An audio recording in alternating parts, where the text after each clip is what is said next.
Jimmy, how frustrating was that goal line situation with 1 yard, especially that was something that gave you guys trouble last year, and I know you've been working on it a lot. It's heartbreaking and embarrassing, so.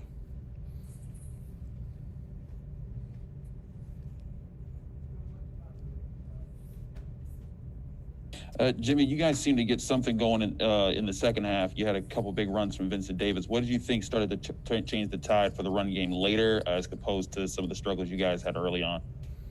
I think the O-line got more comfortable in there, got into a groove, and also we were pretty pass heavy, so it kind of caught them off guard when we were running it. So we had some favorable fronts that we ran into, and they were good play calls, and we executed it. So.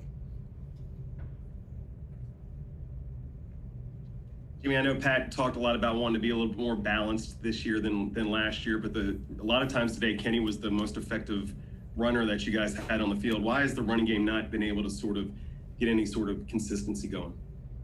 I can tell you for today, we had a good game plan in, and we got beat up. We got beat a couple times in the first couple series, and I mean that 3rd and 1, I got straight up beat on a nose guard, and when your center gets beat on wide zone against a nose guard, I mean, the play's over, so it's nobody else's fault but mine.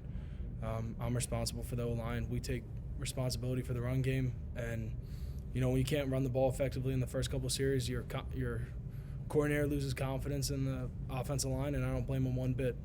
We didn't deserve a run call, and we'll be better next week, and it's the O-line's fault.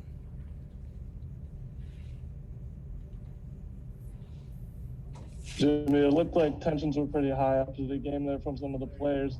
As a leader in the locker room, what can you do to try to keep everyone composed and get ready for next week? Just make sure that we take a lesson from this loss, and that this loss doesn't go to waste. Like I said earlier, it's heartbreaking that this happens. Our senior class, we have a high standard for this 2020 team, and that standard is not going to change. And we're going to be a lot better next week.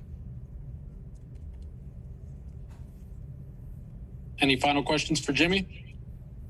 Jimmy, that's what's most disappointing about this loss is that you guys have a veteran team with a lot of seniors, and you couldn't hold a lead, and you had a lot of penalties also. It was an embarrassing game for us. We want to play like champions. We want to be champions at the end of the year, and we didn't play like that today. And we have to be better next week. Yeah, it was just disappointing, Jerry. 10 tackles for loss. I mean, that's quite a bit. I mean, can you point that to anything that they were doing to have that success? No, I'll have to go back and watch the film to pinpoint stuff, but I know I didn't play at my best. No.